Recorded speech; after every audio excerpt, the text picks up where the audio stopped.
außer die Modelle vor 1969, glaube ich, braucht kein Airbag. 1969. Also alle Autos, die früher ohne... Iivari 26, Ivar 26, I-26.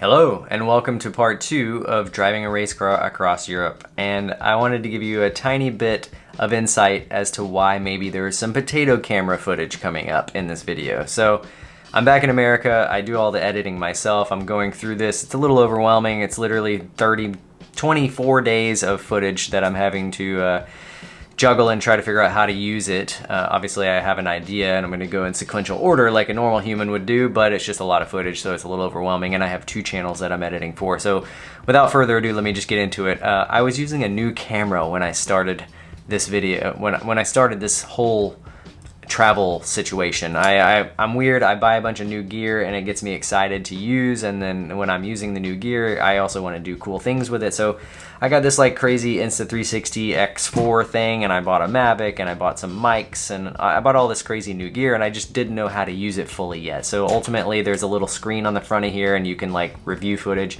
And there's a couple different versions of a file in the SD card, and I apparently grabbed the smaller sized file, not the high resolution one, for the first couple days. After that, I grabbed all the files, so literally in this video and maybe the next one there might be like a couple clips of potato cam, but other than that we're gonna be good. But I wanted to give you a little bit of understanding of that before we got into it, and I also wanted to pick up where we left off in the last video, where we were in the parking lot in Stockholm, Sweden. So we had gotten off the ferry, very little sleep, standing in the parking lot, getting the car all sorted, repacking some stuff if need be, because we just kind of threw it in there as we got down to the bottom of the boat, and everyone was already leaving, and the car was literally blocking a giant mass of cars. So we threw everything in the back really quickly, got into it, which is not really easy to do because it's not just a big open trunk. You gotta like meander bags around there.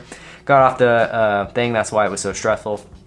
Got in the parking lot, took a chill pill for a second, and then started our longest drive of the entire trip. Because we were a day late getting into Helsinki, everything kind of got condensed, and ultimately it was just like, I don't know, I overestimated how quickly and how far we were going to be able to drive, and underestimated how slow we were going to be going because the gear ratio is in the car. So the car has a ZF 5-speed transmission and a 391 rear end, which ultimately means really high RPM at cruising speeds on the highway. So instead of a 7-hour drive from Stockholm to Copenhagen, it ended up being, with stops, like an 11 or a 12-hour drive. So we took off at, I don't know, 10:30, 11 a.m. in Stockholm and made our way. We stopped at some cities. I'll show some videos from there because it's pretty cool. We had lunch. It was nice. It's probably like a really deceptively awesome part to start Kelsey off with, because we did all this crazy stuff and then we're on the actual drive, and then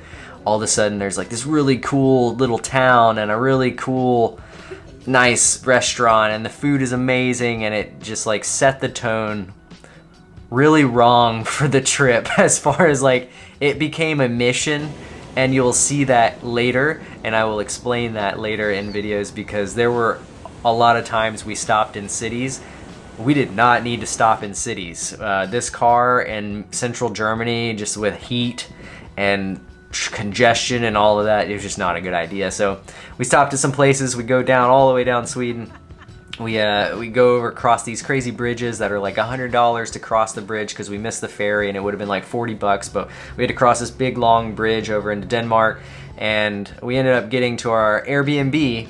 I say that with air quotes because Airbnb is just not very good in Europe, at least from my experience. We had like 8 days of Airbnbs, and every single one there was always something deceptively wrong, or the host was weird, or there was construction and they didn't tell us about it, or there was no curtains or any way to really sleep because the high latitude, the sun sets at like midnight and then rises at 3 a.m. and there's just a whole wall of glass, as I'm about to get to. So we landed our Airbnb in Copenhagen at about 2 a.m., parked the car, which is also going to be a problem in our Airbnb situation because parking that car is not the easiest thing, and there's just not the coolest way to just leave it on the street. You got to park it somewhere where it's safe because it doesn't really lock.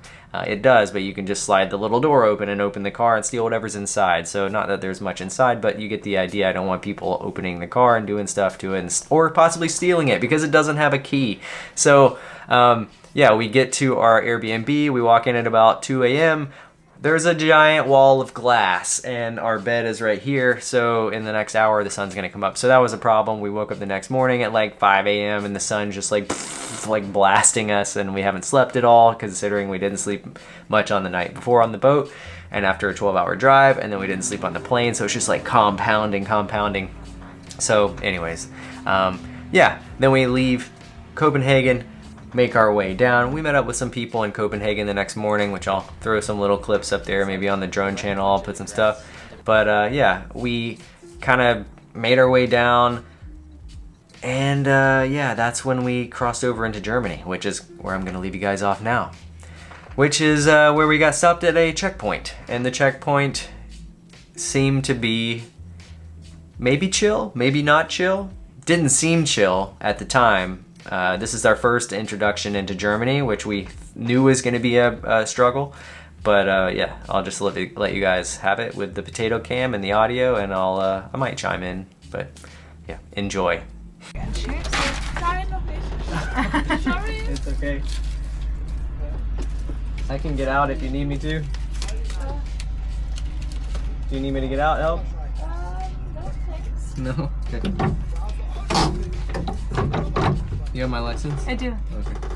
Thank you. So she just dropped all of these papers that I had, like full tub documentations. Henry gave me like a long laundry list of certifications to make the car as legit as it possibly could be. Oh, okay. Hello! Carbon fiber! Tuning car here. Yes. Yes, sir. It's really cool. Ja. Ja, so. Wir sind aufenthaltsrechtlich. They were very impressed with how light the door was. Ich will mal Haie. Haie!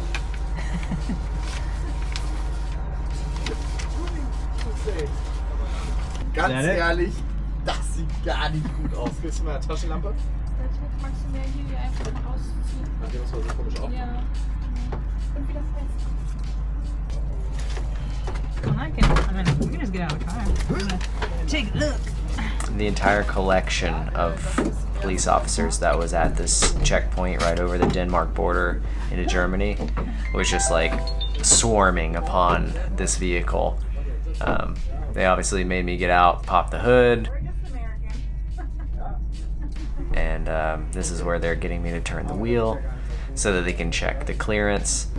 And they actually did have issues with the clearance in the front. I mean, there was about this much, maybe 2 inches of wheel gap in the front as far as from the fender to the tire. Obviously with the bigger wheels, it was a little tighter when the wheel was fully locked, and they were trying to put their hand in there and say, oh, my hand doesn't fit, but eingetragen werden. Ja gut, aber ist ja wahrscheinlich wieder komplett egal, oder nicht? Das kann uns egal sein, aber jetzt nur so rein Funfact-mäßig.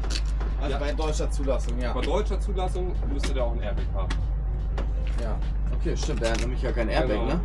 Außer die Modelle vor 1969, glaube ich, brauchen kein Airbag. 1969. Also alle Autos, die früher ohne Airbag, original ohne Airbag ausgeliefert wurden, brauchen kein Airbag. Da ich aber sicher bin, dass der mit Airbag ausgeliefert wird, bräuchte der in Deutschland ein Airbag.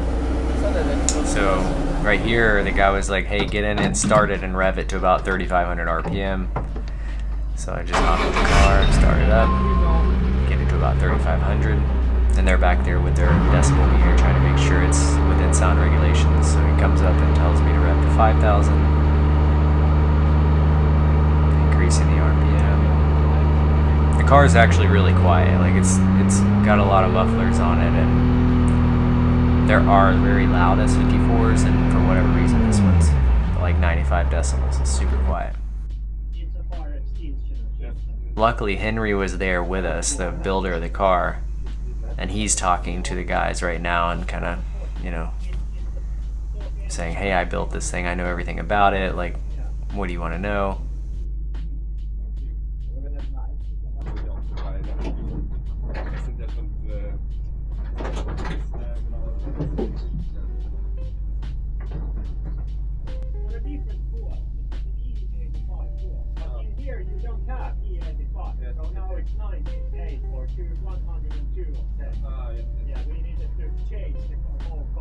So, TÜV ist abgenommen.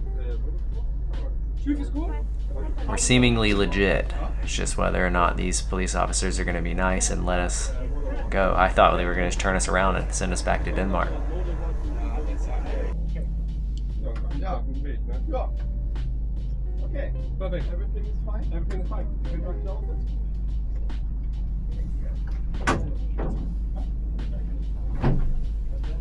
At this point, they've kind of, you know, let us know that everything's cool. We're getting back in the car, loading everything back up. Everyone's happy and smiling.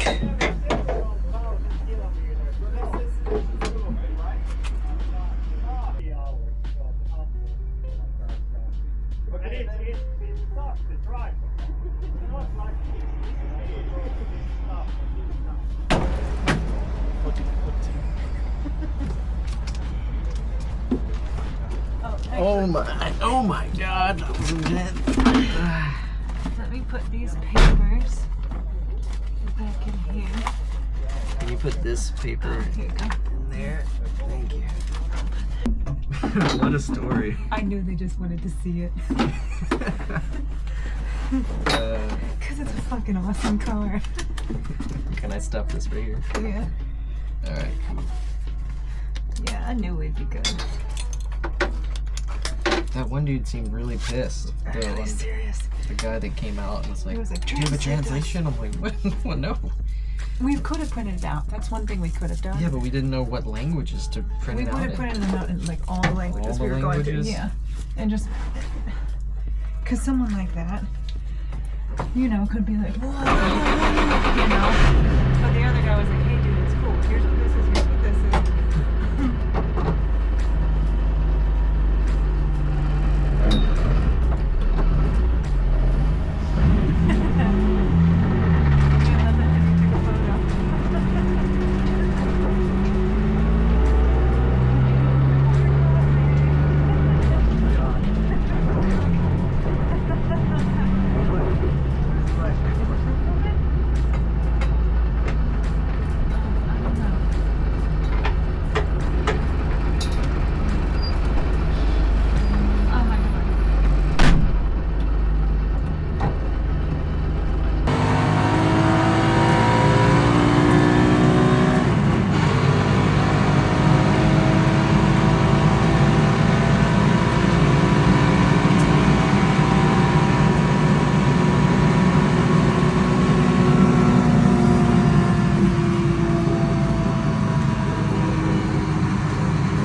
Alright, so we got away and we continued that night, ending up at Hamburg, where we had an Airbnb, which I will explain in the next video because,